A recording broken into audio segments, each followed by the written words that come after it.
Damn, you never know what I'm going to talk about here on the channel, huh? Before this video, I've only ever played a bit of the original Metroid. I remember first playing it back in 2002 with the version that is unlocked by connecting Metroid Prime to Metroid Fusion. Both of those games were actually my introduction to the Metroid series, and to this day, I think they're both as fantastic as the day they came out. This is not a luxury that people afford the original Metroid.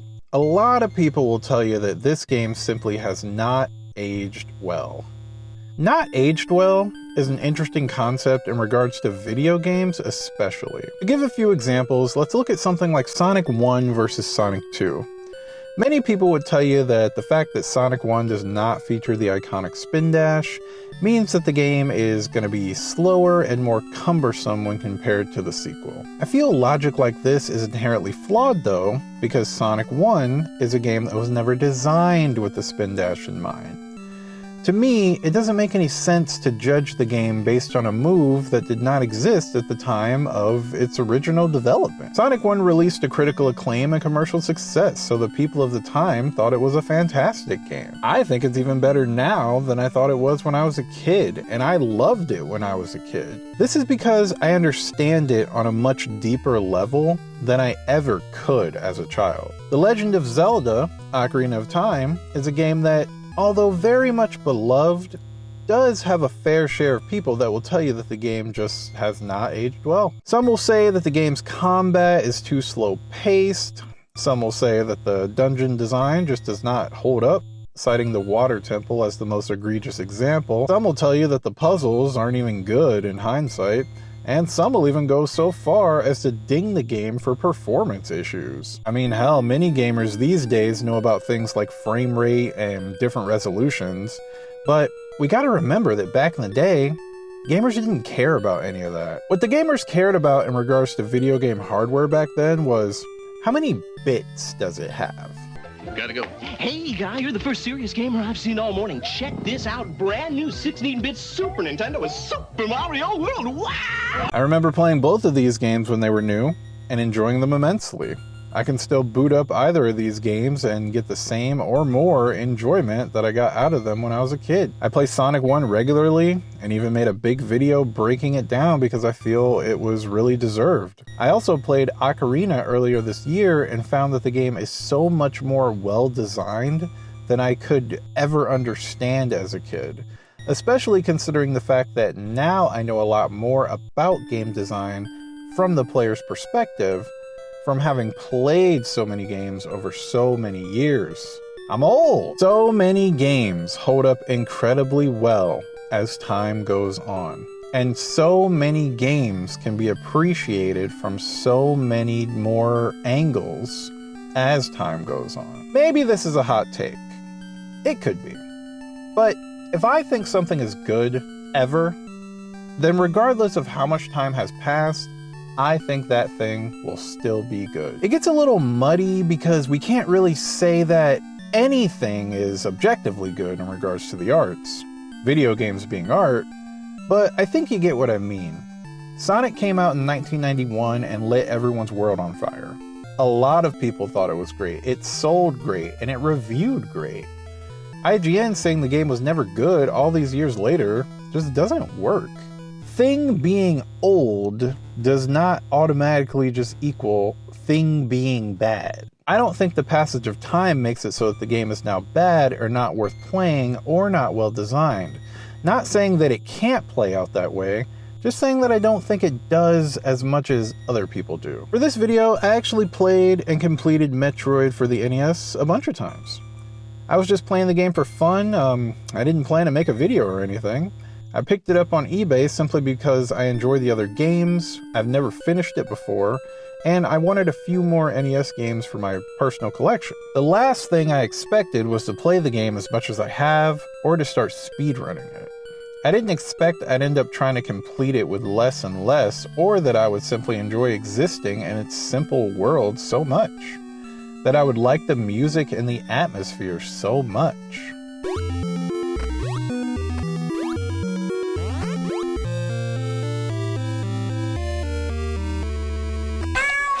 UN, a public security officer. I was just looking for the sports channel, Gary.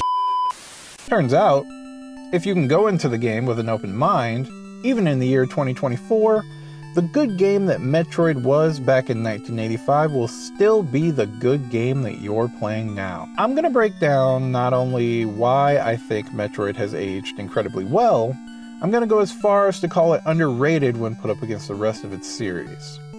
You'll literally have people telling you to just skip this game. First and foremost, I am here to happily tell you that playing the very first NES Metroid game is not required, and no one would ever fault you for skipping it. It was revolutionary in many ways, sowing the seeds for an entire genre, but playing it today is rough. It's really difficult, it's really obtuse. Figuring out where to go takes a ton of trial and error. It's got loads of identical places to move through, and there isn't even a map. If anything, it's more like a prototype for the games that would come after. I've never played it, and I don't plan on doing so. What? Bro, what are you talking about, man? I hope this video serves as a counterpoint to videos and takes like that, and gets at least a few people to give this game a shot and to look at the game for what it actually is, and not fault it for not having things that didn't even exist yet. Metroid actually has a fairly fleshed out story, considering the time period it released in. You take on the role of Samus Aran, a bounty hunter whose current assignment was handed down from the Galactic Federation. The Galactic Federation are basically space police, and they're constantly being terrorized all across the galaxy by a rogue band of misfits called the Space Pirates. Samus has been tasked with going to the Space Pirate Base of Operations, Planet Zebes, shutting down their whole operation, and destroying the one who's in charge of it all, Mother Brain. To make things even trickier, the Space Pirates have stolen a truly dangerous life form, the titular Metroid, that the Federation was in the middle of researching. These space jellyfish are bad news, considering they have the uncanny ability to suck the life force out of anything and everything. Samus is not only tasked with taking out the Space Pirates, but also with eliminating the Metroid threat. As for Samus himself, outside of his actions, we don't get any larger motivation or character traits or anything like that. He really is just an avatar for the player, a badass, cybernetically enhanced killing machine who lets their gun do the talking. Even the manual points out how no one really knows much about him at all. Again, his actions do give a little insight into his character. For example, the fact that he was able to take this mission on in the first place, especially all by himself, implies that he has some sort of special means to complete the job that maybe others don't have. If the space police are willing to send him in to do this, it immediately puts him on a higher level than your typical police officers. The fact that he's getting paid for it was enough for him to essentially go on this assassination mission, and in the case of the Metroids, annihilate what is presumably their entire species. Who knows if it's because he knows how dangerous Metroids are to the larger galaxy, or if the paycheck was just that good. Get your bag, Samus. While small, these are glimpses into Samus's character that would get fleshed out in later games. I think it's pretty cool that a lot of these pieces are in place right here in this first game. Metroid is an open-ended action-adventure game. You're placed at the beginning of an elaborate maze full of traps and enemies, and it's your job to find the key items that will make it possible to go deeper into the maze to locate your two high-profile targets, Kraid, no, not that one, and Ridley. Their deaths serve as the final keys needed to take on Mother Brain and complete the game. If you happen to be a Resident Evil fan, think you're in the Spencer Mansion or you're in the RPD. Very similar when you break it down. Through a combination of deliberate design and the limitations of the hardware, the planet you're exploring really isn't all that big, but it is confusing. Room layouts are repeated regularly, but the game's manual does give you a rough map to at least get started. It even goes so far as to suggest that players make their own map. This is actually pretty common when it comes to games from the 80s. You were really lucky to have any sort of in-game map. I've been slowly working my way through the first Phantasy Star game on the Sega Master System, and that's another game that makes the same recommendation. Make your own map. That game is a first-person dungeon crawler, and the dungeons don't have any sort of landmarks or things of note or anything, so walking around them without charting your own map is basically suicide.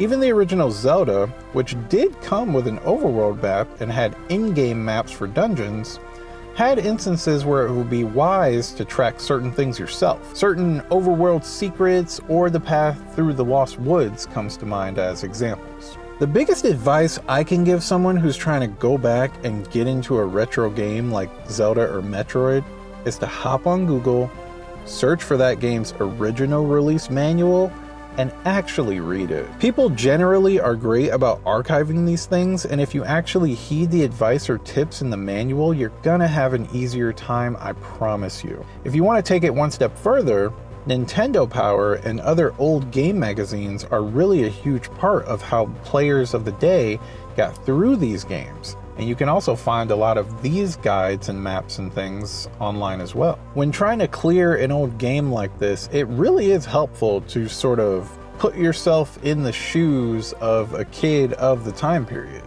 and look at what they had available to them to beat the game. Metroid says plain as day, make your own map. So naturally, that's not what I did. I mean, come on, this is Metroid! I've played plenty of Metroid games and other Metroidvania-style adventures over the years. Surely, I have enough legacy skill to get through any Metroid game, no matter how many rooms look exactly the same.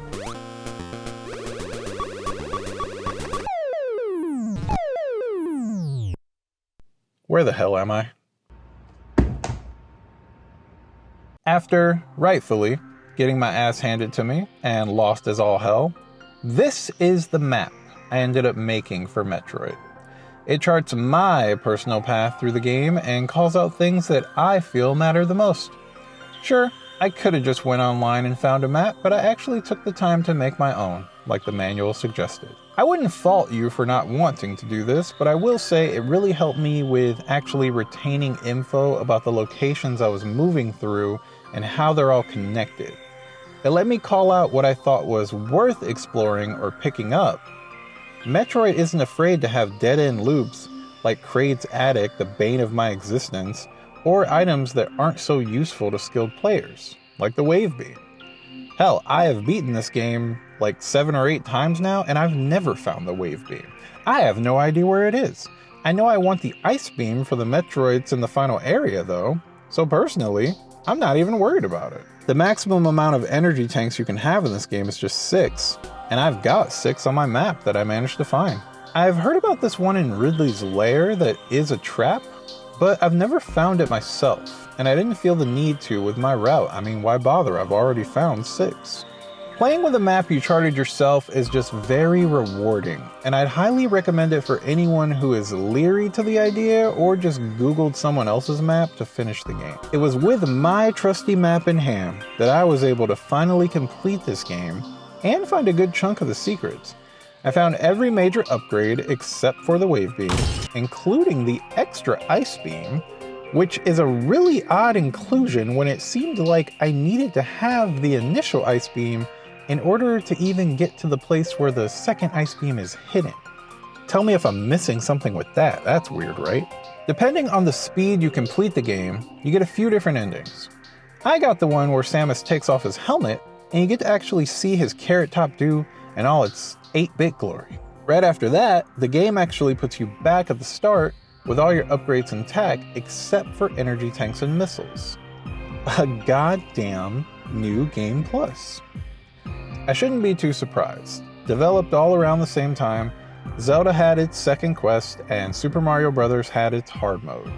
But Mario doesn't get upgrades and Link loses everything he had before, while the game world is remixed and dungeons are made harder.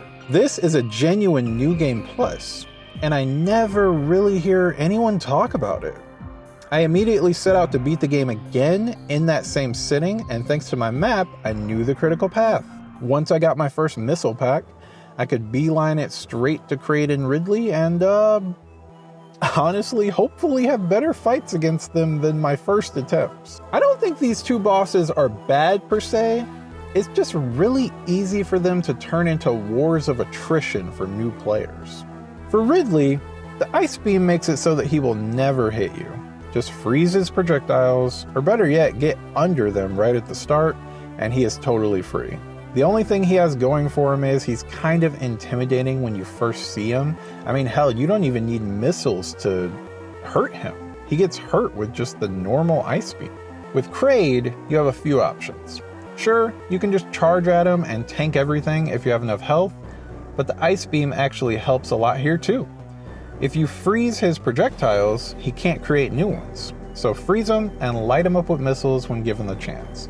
You can also morph ball bomb him to death, which is easier than you might think it would be. Here's a tip if you don't want to backtrack after beating Ridley or Kraid. If you're playing on original hardware, I don't know if this works on NSO, you can pause the game and hit up and A on a second controller. This actually brings up the password screen without resetting the game and puts you back at the start of the area you're in.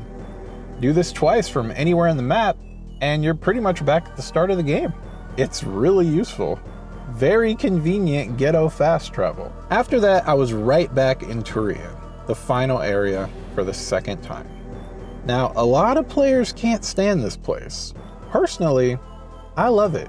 It's got great atmosphere, and this is where you will finally see the Metroids for the first time, and they're fucking scary. If you took my advice and read the manual before starting this game, you'd know that the only way to kill Metroids is to freeze them, then light them up with missiles. I'm just picturing that new player who loads this up on NSO, and I mean, it's just not a fair situation, you know what I mean? On one hand, I don't blame the new player, but on the other hand, I kinda do. New players just have to understand that retro games and the culture around them was just totally different than it is today. The attitudes were just different. As for the rest of Turian, I think it's a perfect final skill check for the player. It's an exam that you can only really prepare for by exploring the world extensively. And if you do, it'll directly play into how easily you pass that exam. The constant barrage of turrets and these ring enemies is asking you, hey, did you find enough energy tanks? These barriers have to be hit with 8 missiles in rapid succession, otherwise they regenerate. The game is asking you, did you find and bring enough missile packs? Mother Brain herself is just testing simple pattern recognition and staying cool under pressure. I feel Mother Brain is the best designed boss in the game, as once you notice the pattern, she shouldn't give you any trouble, as long as you've explored enough in the first place. I mean, pretty good final boss design for a game about exploring a maze. It's not like this is the first instance of the game asking a player to spot patterns either. This dead end in Norfair is infamous for being too cryptic. How could anyone figure out you're supposed to drop a bomb here to go lower and get to the high jump boots? Well, if you take a look at the pattern of the textures on the floor, you'd see that they mess up right at the tile you're supposed to bomb. The pattern isn't correct, and that's your clue that something is off here. Anytime you see a dead end, you gotta kind of be observant like this. The hints are there. This is all gonna be a little tough for a new player, but an experienced player that really loves this game and pushes their time will consistently get to the final area with less and less on hand and still succeed. It just takes a little, what should I say? Maybe outside the box thinking? For example, a lot of players complain about the fact that you have to build up your energy each time you start the game. But a more seasoned player would tell you, you don't have to do that. All you have to do is make it to an energy tank, and there you go. There's your energy refill. So, if you're ever in a situation where you're running the game again, you've got your handy map and you know where everything is, you can strategically leave energy tanks for you to hit on your way to more dangerous location. This hidden energy tank here at the start of the game, I always leave for right before I'm about to head to the final area. It's little things like that, little optimizations in your run that come from just playing the game more and more. And so I think new players just shouldn't be so hard on them for having a rough time when they first start the game. I mean, hell, the first time you played Dark Souls, did you nail everything on your first try? No, you died and you learned, and it's like that with a lot of games, not just old ones. Don't be so hard on yourself, you know? Metroid has a decently high skill ceiling, and there's plenty of reason to come back and just try for a better run, if you're that type of person. After I beat the game on New Game Plus, I was confident I'd get the best ending. If you can finish the game in under an hour, you'll be able to see just who exactly you've been playing as all this time.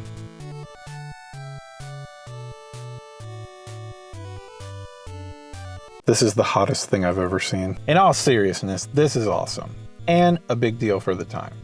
The game doesn't call any special attention to the fact that Samus is actually a woman and she doesn't get any sort of special treatment or anything like that. She's just a capable space warrior.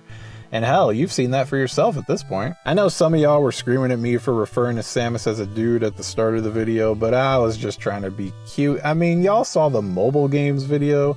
Would you really think I don't already simp for Zero Suit Samus too? When the game starts again, since I got the best ending, I'm given another New Game Plus. A New Game Plus Plus in a game from 1985. Amazing. Not only that, this one comes with a costume change. Samus in the first iteration of her Zero Suit. A very cool reward in my opinion. From there, I could go for faster times, go for lower item percents, or just, play for fun. The password system preserves all of this progress, and I added mine right here next to my map. No matter the version of Metroid, whether I'm playing on real hardware, NSO, emulated, whatever, I can put in this password and continue my personal adventure. That's pretty cool.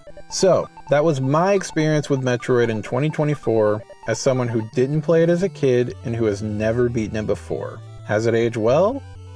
Dude, yes, what the fuck? Reviews from the time period were glowing for Metroid. Even today, the game is still the third best-selling Metroid game. At the time of its release, it was commercially successful and a critical darling. Famitsu gave the game 5 out of 5 stars in 1989. I'd tell you what they said, but I can't read Japanese. But I do know, 5 out of 5, that's a perfect score. Computer and Video Games Magazine gave it an 80%, said it was tough, and were fans of the password system. Game Informer ranked it as the number 6 best game of all time in 2001 and the 7th best game of all time in 2009, saying it started the concept of open exploration in video games. Metroidvania would go on to become a term used to describe games in this 2D open style, with different abilities serving as keys to all sorts of different obstacles or locks. This all comes from the groundwork laid by this game, and also the Castlevania series. We wouldn't get another term like this until people started calling things Souls-likes after Dark Souls. It's not like the reviewers are smarter than these modern gamers or whatever, but it's worth pointing out that the people of the time period thought Metroid was a great game. It's not like they didn't know what a bad game was. There are plenty of reviews of bad games on the NES, SNES, or Genesis, or whatever else. Now, I'd argue they said this game was good simply because it is. This is all really just a language thing that bothers me. Yes, Metroid sequels would iterate and come up with new ideas and quality of life improvements, as they should. But that doesn't mean that the game that started it all is just bad now. It doesn't mean that we can just replace the experience with, say, Metroid Zero Mission. If someone were to describe to me my own personal hell, it would look like Metroid NES. It's upsetting. But Metroid Zero Mission is a huge improvement from everything I've heard, and it basically takes away any reason to play this game. You don't need to play it for story benefit. You don't need to play it to jump into the Metroid franchise. It's probably the worst game to get you to jump into the franchise. It's going to probably get you to despise the franchise. I completed Zero Mission first, back in 2004. I love that game. But there are things I enjoy about the original Metroid more, I'm finding. For example, I like how it's a simpler, more stripped-back experience. There are no cutscenes or anything to get in the way, no post-game with the Zero Suit, and none of these new bosses added were blowing my mind or anything. Depending on my mood, I may want to play NES Metroid. I may want to play Zero Mission. I mean, this is a Resident Evil 4 and Resident Evil 4 remake situation. I would never, in a million years, want to replace the original Resident Evil 4 with the remake, or give the remake back to Capcom and wipe it from my memory. They're both totally different games and they can coexist. The Resident Evil 4 remake is fantastic, sure, but the original Resident Evil 4 is just as incredible as it was in 2005. It's the same with Metroid, and I think as the years go by, at least for me, Metroid will continue to age. Not like milk, but like the finest wine you've ever tasted. That's all I got for this month's video, but I'd like to let you know that there will be a special upload for Halloween. So you're gonna get 2 videos this month. The regular schedule will continue in November, so subscribe and I'll see you in the next one. Pray for peace in space. One more thing. God bless the Zero suit. Holy shit. Jesus fucking Christ.